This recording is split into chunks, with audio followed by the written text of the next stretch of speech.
Hi, everyone. I'm Alicia Swami. I'm here with my co-host Eric Johnson and Keely Severson, and we are exposing mold. Today, we are talking about oxalate intolerance. I'd love to hear more of what Eric and Keely think about what's going on in the oxalate world. Let me on mic for this one. I got some things to say. What's up with oxalate intolerance? How did everyone become allergic to vegetables suddenly? Eric, what's up with Yeah, the that was sudden my point. vegetable allergy? Yep. It's like humans have been consuming this kind of thing for a long, long time without a problem. So why suddenly is this the killer stuff that we need to avoid? I see a problem with that. Why did everybody become reactive to gluten, to wheat, to bread, to beer all of a sudden? Why are people unable to tolerate cheese and wine and nuts? Isn't it perhaps logical to think that rather than blaming spinach and kale and things that are high in oxalates, that maybe this is another one of the class of food intolerances that people with multiple chemical sensitivity eventually acquire?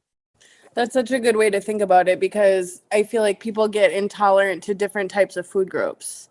I couldn't handle any animal products at the height of my illness. It caused like kidney problems for me. But then other people are saying they can't handle any like vegetable foods. I think if oxalate intolerance was inherently a problem, we would have been hearing about this from vegans, not from moldies. Good point. Yeah. I didn't think of that. Your intelligence is contagious, Eric. I'm slipping. There's room for us both at the top. All right. Thank you. It seems strange that people are suddenly intolerant to some foods. And I think you make a really good point with this being just another version of food intolerances that maybe are developing from mold exposure, because here's the other thing is they're not born with these sensitivities. And I feel like if it was a true allergy, wouldn't you be born with it? Yeah, what's the common denominator with chemical sensitivity? It's metabolic disorder. It's intestinal dysbiosis. If I can throw in a plug for Claudia Miller, the author of the tilt concept, she did a study and she found out, irrespective of whatever triggered your chemical sensitivity, or at least the known triggers for what puts people into this mess, the pattern of what they react to is remarkably common to all of them. And it includes all the things that we just listed. The other thing that I think is interesting is I know that your theory very specifically explains mold illness in a way that's not a mycotoxicosis. But when we look at mold illness through the lens of mycotoxicosis, it causes kidney damage. Like exposure to mycotoxins are causing kidney damage. And oxalates build up in the kidneys when there's kidney damage. So my thinking is oxalate intolerance a sign of kidney damage from mold exposure? I think that there's clues that point to maybe yes. Do you think maybe not? Or like what do you think No, about I don't know. I mean, that's over my pay grade. I have no idea. After undertaking a strategy of mold avoidance and going out to the desert and realizing that all my food intolerances went away, I went right back to all my old wicked ways and added a few new ones too. And it seems to me that if you can reproduce this effect in other people, then maybe you need to start looking at all these intolerances as a result of the chemical sensitivity, and not so much blaming all the food, because you keep running out of things that you can eat until you're left with nothing but mung beans. And I have to say that at the time that the doctor told me that you are a universal reactor, I stood in my kitchen and I screamed at the top of my lungs, what is left that I can eat? Mung beans? So as you can see, I was extremely pleased when my desert experiment paid off. My food reactivities melted away, and I charged right into the nearest pizza parlor, and I pigged out on pizza and beer. Yeah, now that you mention that, my food sensitivity went away when I left exposure too. I had a lot of kidney and bladder problems. I had weird food sensitivities. Like you hear these people who have mast cell activation and they're down to like 2 foods because they can't tolerate anything and their throats close. My food sensitivities were so weird. I would get like burning pain in my bladder and then I couldn't pee, or like my urine would be blocked. Dr. Shoemaker's primary theory was enterohepatic recirculation of mycotoxins that were putting these things into the intestines for hopeful excretion, except they get reabsorbed before they can completely get out. That's the whole point of binders and cholestyramine. But if you believe that that's the case, then why wouldn't you believe that these toxins would enter through the gallbladder, get into the intestines, and cause dysbiosis? So it stands to reason that if that theory held up, then people could reduce their dysbiosis and go back to eating normally again, not have to live in fear of kale and spinach for the rest of their lives. People say that they can't take herbal medicine because they're intolerant to herbs or intolerant to oxalates. And I think that's misguided too. I think anytime you take the wrong herbal medicine, you're not going to have a good reaction. But that doesn't mean you're intolerant to oxalates. Sorry about Nico. Like, he really wants to be a part of the conversation. Nico wants to know, did the organic acid test start the oxalate rumor, or where did this come from? No idea. I have no idea. I was stunned. I mean, to consider something that we were treating as health food that everybody ought to eat, now all of a sudden it's poison. I just kind of lost it at that point. I don't even want to hear about this. But it does bring up a memory that when I was working in Berkeley, where I was having a lot of problems running into the mold plumes, really, really powerful plumes, I was on a team. I was working with a crew, and we were all working in the same places in a very, very bad location. And one of the crew started feeling sick. A couple did actually, but one of them in particular started making the rounds of all the doctors. And this was back in like 1982. And they told him, "Oh, well, you're gluten intolerant. You have to give up bread, all wheat products of all kinds. You can't even eat ketchup because it's got gluten, wheat in it." And of course, on the list of things that you have to give up is beer. And I go, "Oh, shoot me now. I have to give up beer? I'd rather die. Come on." And that was the first I heard of anybody acquiring gluten intolerance. Suddenly, I'd heard of this being a genetic problem, but never somebody in midlife just picking it up out of nowhere. So I couldn't help but wonder, I wonder if this has anything to do with the sick buildings we're working in. And I feel like people still are sensitive to gluten and still not thinking that it has anything to do with their environment. They really just think all of our food is poisonous. Yeah. And conversely, can people move out of a moldy environment and have that gluten intolerance disappear? Sure. We've seen it. We've seen it a number of times now. So what foods could you not tolerate then that you can tolerate now? Oh, it was everything on Claudia Miller's list. Wine, nuts, bread, cheese, even certain vegetables.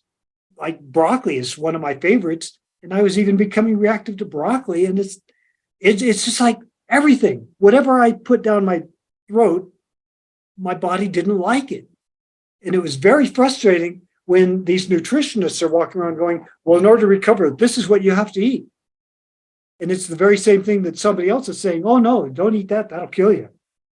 That's really crazy when the nutritionists come and say that. I say, sorry, I'm getting so excited, but this really pisses me off actually, because when I hear people swearing that all you have to do is have the perfect mold diet, with my bladder and kidneys in the shape that they were in from eating meat, somebody telling me the only way I was going to get through this illness is if I went keto, they would have freaking killed me. If they would not have killed me, I very surely would have ended up in the hospital with a surgery. I don't think that nutritionists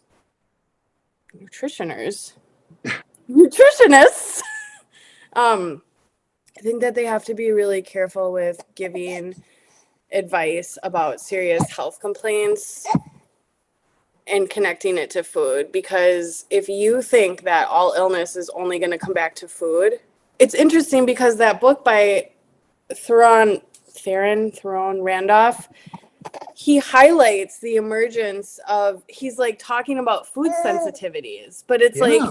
like he's the first doctor that's noticing people are allergic to these foods, which we talked about this earlier today. I asked you, do you think that this is highlighting like the emergence of this mast cell activation where people have food sensitivities?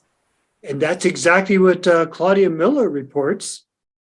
And she says it seems to have arrived concurrently with the introduction of pesticides, polybrominated flame retardants, complex molecules, human pollution. That prior to this, really don't have any reports of this kind of thing. And now it's everywhere. So I know who started the oxalate stuff. Sally Norton is her name. But it's really funny because if you go and look at her bio, she talks about being fatigued, having pain, having joint issues, thyroid, being chemically sensitive. What does that sound like to you guys? Classic. I don't know the rest of her story, but maybe she's actually a moldy, doesn't know it, and is attributing all her issues to oxalates. Yep. That reminds me of a teacher that I had in acupuncture school who couldn't handle any scents. I'm just realizing now that she was probably mold sick. Well, during the Lake Tahoe outbreak, the people up at Incline Village, it's like you almost had to be in training for the Olympics to even feel good about living there. People complained all the time. If you're not some kind of athlete, you don't feel like you belong. It's that competitive. It's crazy. Everybody had the best diets, the best food.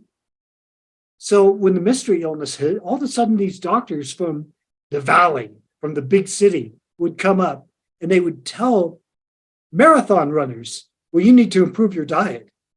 Is what? Say what? Some pudgy little doctor is telling a marathon runner you have to eat better? And I finally hit my limit on that. And I'm going, look at who you are talking to. And at that point, the marathon runner said, well, I've looked at your diet and I guess I could try it, but it would be a step down from how I normally eat. I love that story. That's one of my favorites. So I've often felt that with all these conflicting theories from nutritionizers, because no two of them agree, we should lock them all in a room and go, none of you gets out until you decide on which theory is correct. We should do the same to the mold doctors. But even the mold doctors are coming out and saying molds produce oxalates and that's adding to the burden and that's the problem. What do you guys think about that? Mold Not the same as oxalates. mold is producing carbon dioxide. So that's sucking all the oxygen out of the air. So you're going to die. What does that mean, mold produces oxalates? Like mold produces oxalates separately inside the environment, so you're inhaling extra oxalate, or mold exposure causes the body to have more oxalic acid excreted in metabolism? Like, what does that even mean, mold produces oxalate? I have no idea. It's just what these mold experts like to talk about and perpetuate, and they don't really say much, and I don't even know how they're verifying this, to be honest with you. That's so interesting. So it's like, this is what Eric talks about all the time, like someone just saying like a catchphrase that sounds sciencey and then it just, everyone spreads it. Is that what happened here? But it's also backed up by actual real food intolerances. So it obviously looks real to everyone experiencing it. Exactly. There's just one shred, one kernel of truth in the matter, and it gets blown all out of proportion, and it takes on a life of its own. That seems maybe like what happened here with this. And I believe that the entire paradigm, the whole mold community, they're running into problems because they are pointing at everything. Everything is toxic. Water is toxic. Air is toxic. The clouds are toxic. And society just, you can only tolerate that for so long before you go, enough. Just stop. Oh my God, I so agree with you. I think people have good intentions when they post these things, but I think they don't understand like the fear mongering that they're causing. To say there's mold in your hair, there's mold in your salt shakers, there's mold in your ass. I don't know. I mean, like, it's just, it causes a lot of fear mongering. And it's like, this is not the type of mold that we're talking about that's actually injuring people. And I don't know how to approach these type of people? How do you stop it? How do you, I don't know. Do you guys have an idea? I have if something you can use for your ass mold. Just kidding. I just Oh, I thought you had a serious product for us here. Maybe you No, could sell it. I'm 15 years old and immature. Keely's butt mold remedy. Well, somebody just posted an article today about bathroom mold, the pink mold, rotatorula. You know, the stuff that shows up around the ring of your bathtub or in your toilet. The pink mold as being just as bad, if not worse, than Stachybotrys. I'm going, wait a minute. I've dealt with that. I cleaned it up with bleach. It's not a problem. Unless it's in here. We're gonna have to edit this out.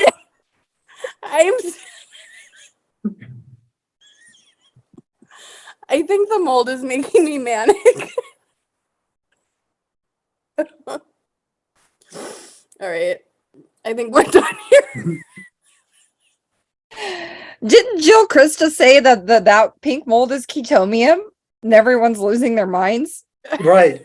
And I said, well, wait a minute. I believe that's rotatorula, or sometimes the bacteria, Serratia marcescens, but typically it's rotatorula. Did someone have a bad experience reacting to their toilet, or where did this come from? This declaration. Fear of toilets. Maybe they can get brain retraining for their toiletophobia. Well, if anybody starts going to the toilet to barf and dies with their head in a face full of pink bathroom mold, then we'll know we've got a problem. It's the ass mold caused the toilet mold, don't you know? That's it. That's Maybe we could sell test kits. Put a petri dish up the crack of your ass. Grow some pink mold. No, you gotta swab it. Oh my God, I'm sweating. My butt's sweating. I'm gonna create mold. Let me go swab it. It's fine unless it's pink, Alicia. So that's kind of how I feel the general public is going to react to this fear mongering about oxalates, about all the other things that they're pointing at. It's seriously laughable if you think about it. I am so glad that I got sick when I did, because if I entered this mold arena now, I feel like I would be afraid to leave my corner of my living space. Well, how the hell are people even navigating this illness with this bullshit everywhere they turn? There's nowhere to go for honest information. Nowhere to go for honest information. How are people even recovering or living? I really don't know.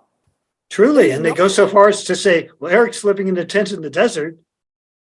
Oh, really? Yeah, it's a really fancy tent you got there, Eric. Yeah. I've got one of those phony wallpaper things behind me, I mean, come on. What is it with people? Oh boy. Do you guys have anything else to say about the oxalate stuff? I just think it's more of a sign of kidney health damage from mold exposure. That's my thought. Yeah, I suspect you're probably right. I just feel that when it comes to oxalates, a normal, healthy human body should be able to deal with that, no problem. Absolutely. And we will go more into this topic and this subject in our class, Mold Illness and Kidney Health, that is going to be airing March 23rd. We will do the class live and then do a Q&A after. So if you are interested in signing up, please check out our Facebook, and we have the event there for you to register. Again, everyone, thank you so much, and we will see you next time.